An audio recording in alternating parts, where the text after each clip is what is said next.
Blog Talk Radio. Writing your book is the easy part.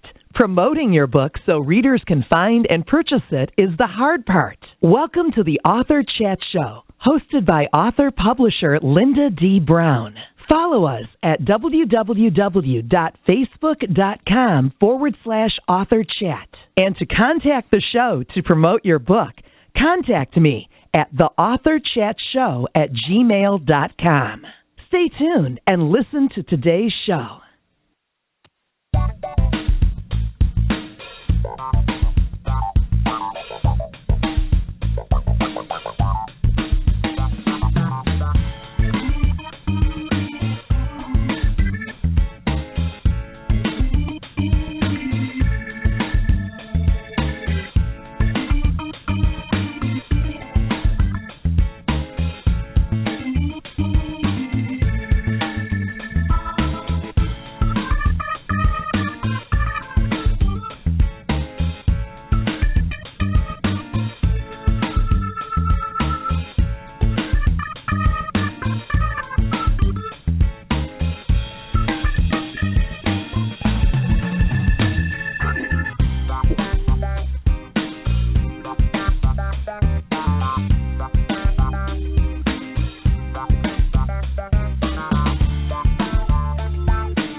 Good morning and welcome to the Wednesday edition to the Author Chat Show.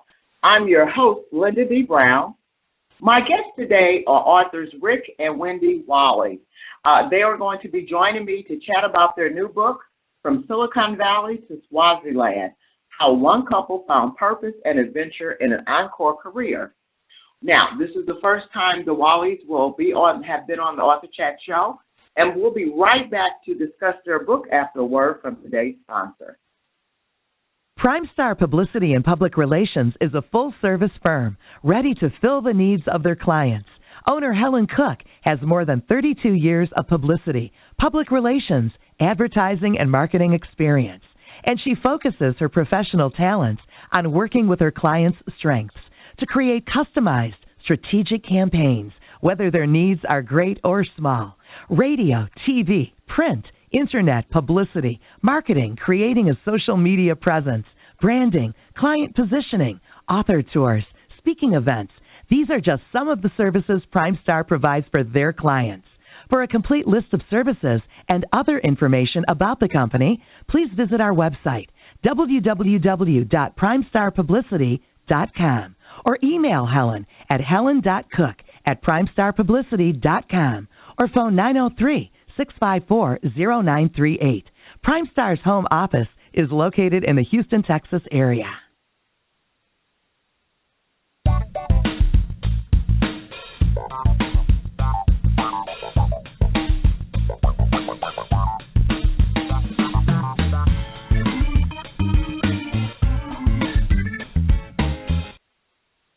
All right, welcome back to the show. For those of you just tuning in, my guests today are Rick and Wendy Walleigh. They will be joining me to chat about their new book, From Silicone Valley to Swaziland, How One Couple Found Purpose and Adventure in an Encore Career. Rick and Wendy, welcome to the show. Thank you very much.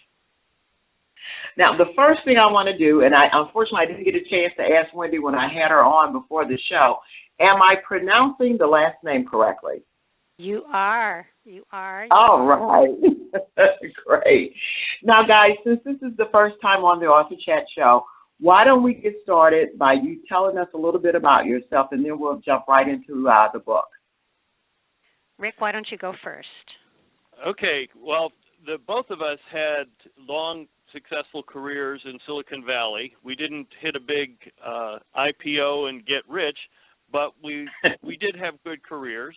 And when we got into our 50s, we started thinking about giving back to society, doing something more directly meaningful and more directly beneficial. And Wendy started out on that path and took the first step. She joined Junior Achievement of Silicon Valley and became their vice president of marketing and development. And I was still working in the high-tech industry, and a few years later I decided it was my turn as well. And I started thinking about, what do I want to do? And I thought, well, at this point in my life, there are no constraints. I can think big. So I thought about it a lot, and I decided I was going to attack global poverty and promote world peace. And then I had to figure out how to do that. And to make a long story short, I did a lot of reading about international economic development and how it can lead to global peace. And I started networking with a lot of friends. And a number of them pointed me to this organization called TechnoServe. And that's where we ended up, and we went to Africa for a year and a half with TechnoServe. Great, so that's great. A brief introduction. Okay, and Wendy, first of all, I was a junior achiever in I think it was middle school. So yay, kudos to you on that. And it's great to know that organization is still out there. So once Rick decided to, two very big goals to tackle global poverty and world peace. At what point did you say, okay, it's time to leave the junior achievement and join him in his venture? Well, I had been working for Junior Achievement since kind of 2002, I would say. And when he started proposing the idea, it was kind of late 2005, early 2006 of moving abroad. I decided I would be up for the adventure. I had always wanted to live abroad. Paris, Hong Kong, London were more what I had in mind, but I figured I would be open to the adventure. We had done a lot of traveling. So I said, sure, I'll go along, but the place needs to meet 4 important criteria. Shall I name them? Please, tell us those criteria, and I think every woman can relate to this. Okay. So the first was no flying bullets. I did not want to be in a conflict zone. The second was I didn't want to be in a country where there was Stan in the name, which is often associated with the first one, flying bullets. The third is place must have flush toilets. The fourth must have hot showers. I figured that was pretty reasonable. So meeting those 4 criteria became part of our discussions, and I basically gave notice to Junior Achievement about 3 months ahead of when I think we would be ready to go. I wanted to finish up a couple of major events that were part of my assignments, and then we were ready to go. And I think June was, or end of May was my last day at Junior Achievement, and in July we were living in Swaziland.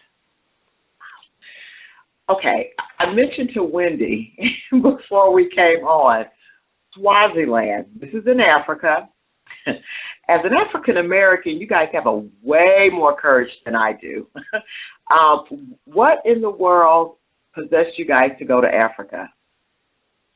Rick, why don't you go ahead? Yeah, I'll go ahead with that one. TechnoServe, I mentioned before, had a volunteer program.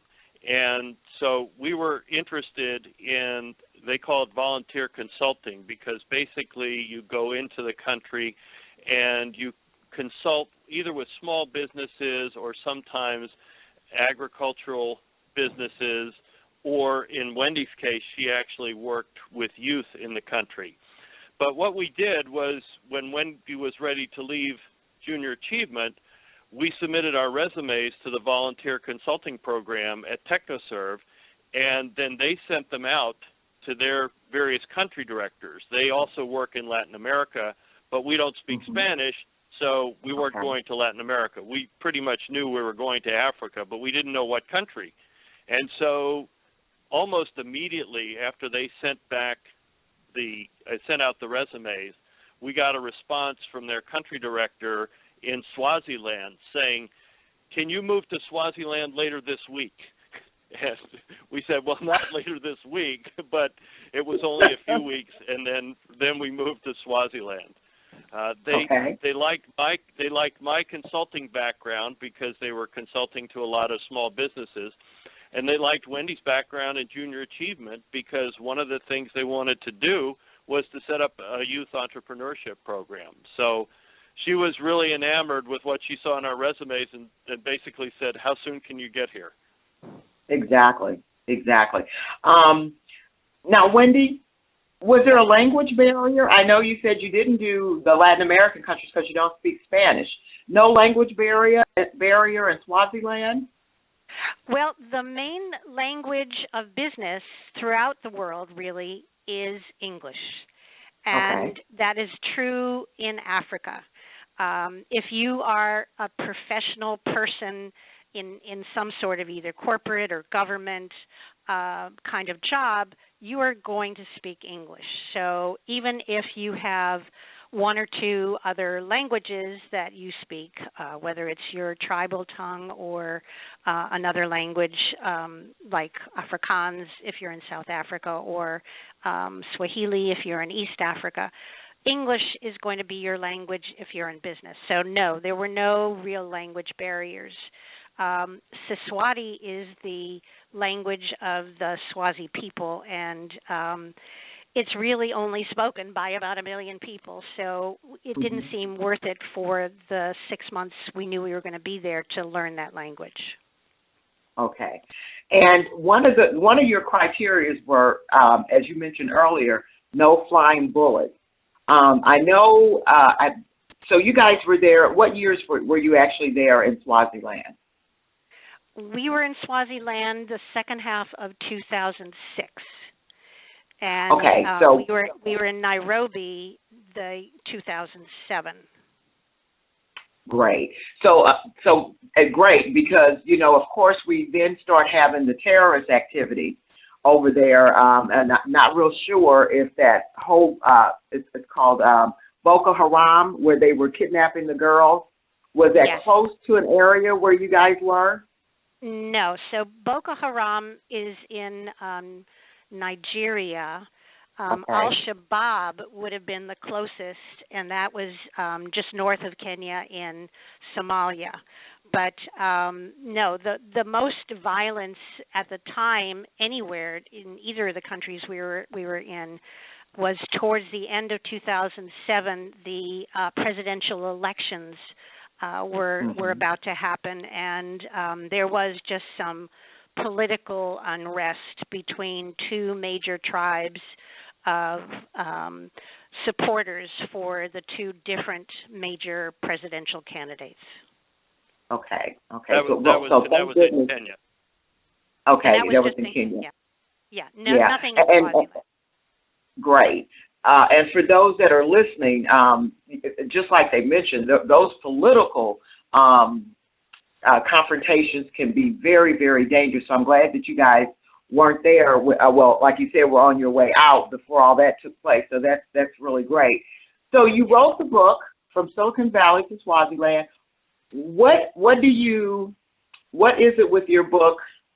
Tell us why you wrote your book first before I get into to my next question. What made you write your book? Okay, sure. So I was the one that initiated the book, and first of all, I had just kind of a general idea that our friends and other people would be interested in our experiences in Africa because most people haven't been there. And so I thought we would have interesting experiences. But beyond that, I wanted to get people our age, kind of late career stage or early what had been retirement years, to think about doing something better for society. We are healthier, we feel younger at this age, and a lot of us are not ready to sit in a rocking chair or play golf for the rest of our lives. And I had just read a couple of books. One was A Year in Provence, the other was Under the Tuscan Sun, and they're both good books. They talk about one's in France, one's in Italy, but they're both very similar. A couple goes to Europe, fixes up an old house, and eats well. And I thought, well, that's nice, but that's a pretty indulgent lifestyle. And I think people our age can do more than that. If we've been fortunate in our lives, we can give back. And so the idea of the book is to give people an example of how you can give back and encourage other people to do similar kinds of things. Okay. I know one of the things that you wanted to eradicate, Rick, was world poverty, global poverty. But I need to ask this question because I read about people such as yourselves that, go across all over the globe trying to help people. But we have so much, there's such a need here in the U.S. You didn't think that you could find what it was that you guys were looking for to try to do here in maybe the inner cities of the U.S.? I've been asked that question before, and the answer, I think, is it doesn't matter where you contribute. There are lots of people that contribute in the schools. There are people that contribute to global poverty. There are people that contribute in health either in the U.S. or overseas. And it's kind of a personal preference. Now, what attracted me, if I can say it that way, to working globally is if you see the conditions of people in a lot of these countries, they are much worse than what we see in the U.S. What we see in the U.S. as poverty could be in some countries considered as basically middle class. We had some friends that came over from Africa, and they asked us to show them poverty in the U.S., and we took them to some places where there's subsidized housing and some of the things are boarded up, and they just didn't think it looked that bad. And it's not to say that people aren't in distress and in poverty in the U.S., but the poverty in many countries in Africa is just much, much worse, and that's what I wanted to work on. And okay. to reinforce that, if you look at so much of the terrorism that is going on in the world, it is often because of how many unemployed people there are who have become educated. So the good news is more and more young people in the world are educated, but then there are no jobs. So, angry young men who do not have jobs often turn to negative activities. And so I think part of the criteria for us was we wanted to help those young people and people within those countries to have employment, to have more success, so that hopefully it would stem the idea of terrorism. We're not going to do that, obviously, and we didn't accomplish that, but we certainly feel like we contributed to the process of doing that. Exactly. Now, I love the idea of youth entrepreneurs. I actually have a couple of friends in like Chicago that have started young entrepreneur programs, and I think they're great. How did you guys manage to get the young people together, and what type of careers or jobs or businesses were you guys able to help them start?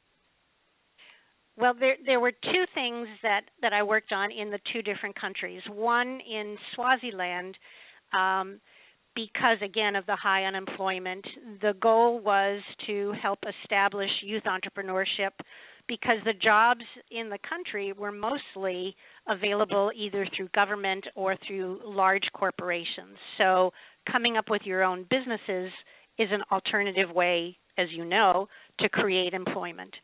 So the goal of the country director was to set up such a program. And so I worked with my colleagues who were based there, and we researched and came up with Junior Achievement.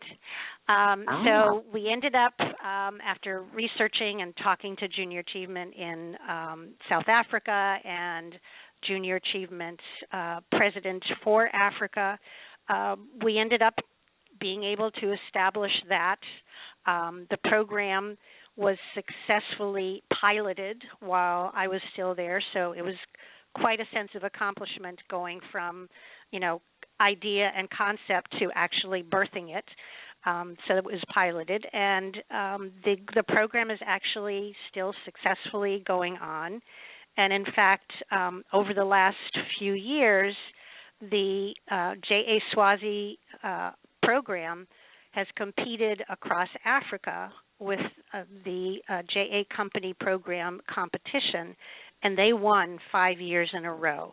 So I feel very accomplished in my small contribution to that. So that was in Swaziland. In Kenya, I worked on a program called Young Women in Enterprise, similar to the JA programs, but it also added the factor of teaching young women life skills. We dealt with young women who were both school leavers, which in our terms would be dropouts, as well as young women who are still in school, and gave them training in both business and in life so that they would be able to be more successful in their relationships, hopefully not accept domestic violence, not embed themselves in negative situations, but also to have a sense of how they could get a job and stay in a job and be successful in a business life. Okay. Now, my one question that I have is, with you guys leaving Silicon Valley to go to Swaziland, I'm sure a huge culture shock. Was there any resistance from the people in Swaziland to having you guys come in and assist them in what it was that you were trying to do? I don't think we encountered any resistance at all. I mean, I think it was pretty obvious we were there to help. We were there to coach them. We weren't preaching to them. We were just helping them. And we weren't forcing anything on them. We were just explaining to them how they could better themselves. And I think what you see is around the world there are enterprising people that want to better their lives, want to provide a good life for their families. And those are the kinds of people that TechnoServe works with and wants to work with. And we can help them, and they were very appreciative of that help. And the other thing, we were not working with individuals per se. Okay. We were working with well-established programs. TechnoServe has been established in Africa for, 40-plus years now. And so the people that the Kenya program and the Swazi program of TechnoServe were working with were kind of understanding that this was part of a long-term program to help them become more successful. So it's not like we were going out and individually speaking to people and finding those people. I understand. Now, since you guys have been back, your experience from your adventure in Swaziland, have you been able to encourage other people, maybe from Silicon Valley or in your own social network, to maybe do something similar, even if not going all the way to Africa, to kind of give back to the community? I would say that I can't point to one person that has said, oh, absolutely, I'll follow exactly what you have done. But a number of people, particularly after reading the book, have said to me, this is helping me think about what I want to do in this stage of my life. I was coming up towards a typical retirement age or a little bit before that, and really thinking about what I want to do. And your experience has been very helpful to me. I'm not sure what I want to do yet, but it's helping me to think about it. Great. And Wendy?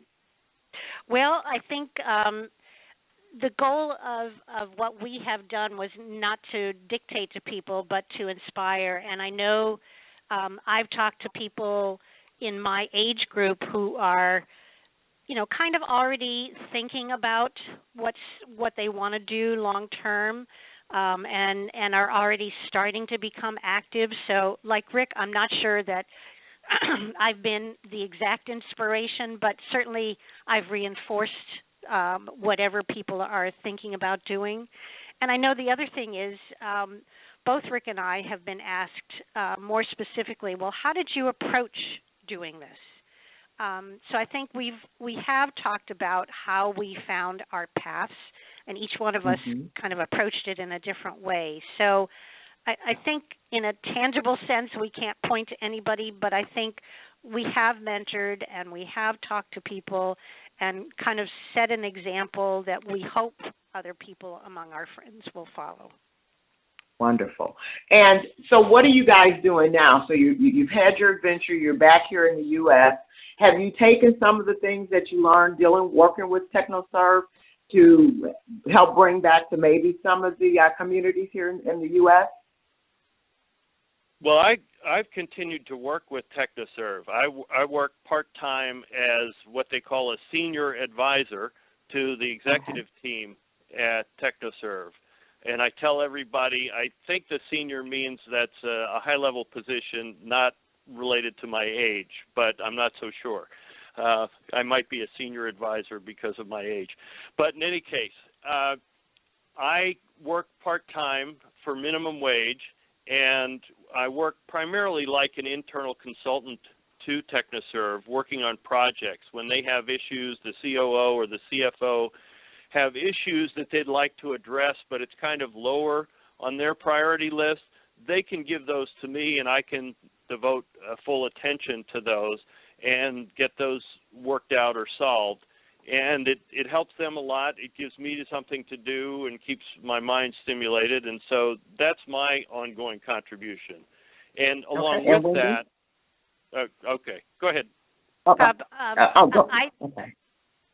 I reconnected with Junior Achievement, and so I have gone, rather than working for them, I'm on the local advisory council in Silicon Valley and have participated in doing volunteer work, doing the programs that I think, as you said, you were familiar with, so going into some of the schools locally. I think what both of us bring is a different perspective. The latest app, the newest gadget, the newest phones and watches are not what the world is about.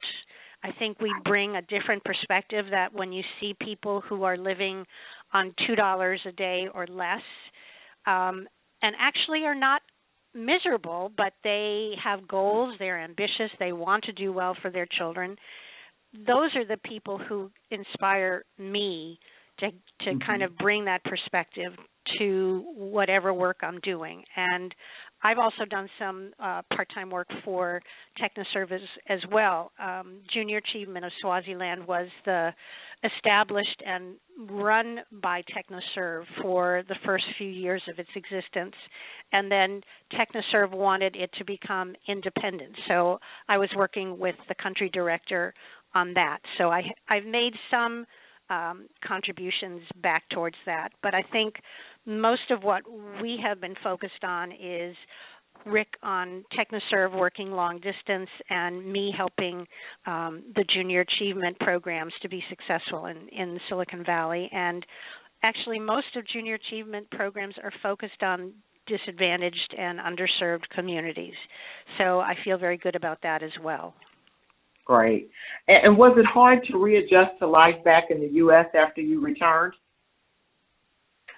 I would say it was surprisingly easy. We came back during the holidays at the end of the year, so you kind of just thrown into that mode. And I think that made it a bit easier, if you will, for us. But I think that perspective has really stayed with us. There are times that you kind of step back and go, why is that important? When you think about, all of the other things that these people across the globe are struggling with, it's good to have that to identify with, to give yourself the perspective that's important. Rick, do you have any other thoughts? No, I think it was surprisingly easy because we came back to the same place. We came back to our house. We had house sitters, and they'd moved a lot of our stuff into the garage, so it was kind of weird moving into our own house and moving stuff out of the garage and back into the kitchen and the bathroom and so forth. But other than that, our friends were still our friends, and even though we hadn't seen them for a year and a half, they were still the same people, and so that made it really easy. On the other hand, I think we had a different perspective, as Wendy said, and people had a different perspective of us. It was very interesting that even today, people always identify us with Africa and with that experience. So that experience will live with us for the rest of our lives, no matter what. Wonderful. Believe it or not, our time is up, but before I let you go, you guys have any book signings or events coming up so that people can come out and meet you and maybe get a copy of your book? Well, our books are available online through Amazon.com. That's primarily the way, either Amazon or Barnes & Noble or I believe iTunes and Kobo also carry our books digitally, and then or soft copies, online for Kindles and stuff. And then you can also get the hard copies of our books at on Barnes & Noble and primarily Amazon. But we will have a couple of book activities, talks, and signings. So far, we have couple of independent bookstores, Books Inc., in Mountain View, California, July 16th, and Books Inc. in Palo Alto, California, on August 26th. And we're going to be speaking at the Los Altos Public Library on August 25th. We have some other ones that I know will be coming up but haven't been assigned dates yet. But people can find our book most easily online.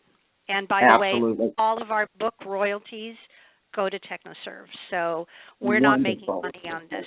So TechnoServe will be the beneficiary every time you buy a book. Wonderful. And I'm going to be putting the technoserve.org website on the Author Chat Facebook fan page. And if you could send me, Wendy, a link to maybe, do you guys have a website? Oh, absolutely. Chronicles? Excellent. If you would send me that, I would put that online as well. So that way our listening audience can connect with you guys online. And maybe, again, this will inspire someone to give back like you guys do. So, again, I think that what you guys did was wonderful, was great. Now enjoy your retirement. Because, you guys, wow. We won't be retired as, the old-fashioned way. We're still going to remain active, and we'll still give back. I think that's an important part of our DNA. Absolutely. I think everybody needs to have that mindset that it's our responsibility to give back to, what does the saying, how does the saying go? To those that have much is given, much is, I can't remember it. Yes, but you know what I'm saying. Yeah, right, yeah. Much is right. affection. All right, guys. Thanks so much for coming on the show. Okay, go ahead, sweetie. By the way, gerontologists tell us that it's good for us too. If people who give to other people live longer and are happier, so it's good for you and it's good for others. Absolutely. Wow, what a great way to end the show, because I find that to be so true. Thank you guys so much for coming on the show and sharing your adventure with us and your book. And again, the title of the book is From Silicon Valley to Swaziland, How One Couple Found Purpose and Adventure in an Encore Career. And I absolutely love that title. And the book is available on Amazon. You can get the, there we go. The paperback is $14.95 and the Kindle is $9.99. So I encourage my listeners to go online, get a copy of this, and maybe connect with Rick and Wendy Walleigh online, and let's see what we can do to make this world a better place. Thank you guys so much. Thank you, Lynda, for hosting us. We really appreciate it. Not a problem. Enjoy the rest of your Wednesday. Bye-bye. Thank you. Bye-bye. Hey.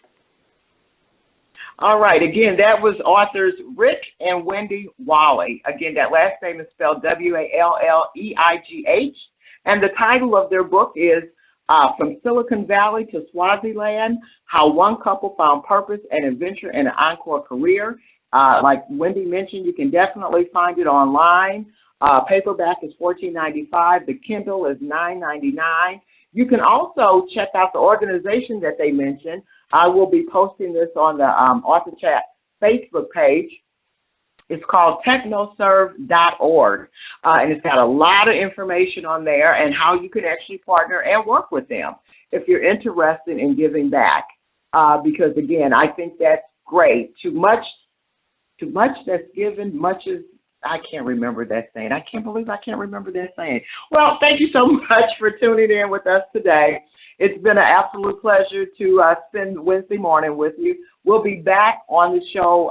The show will be returning on Saturday for our Saturday show. So we will catch you at 4 o'clock on Saturday afternoon on the Author Chat Show. Enjoy the rest of your Wednesday. Bye-bye.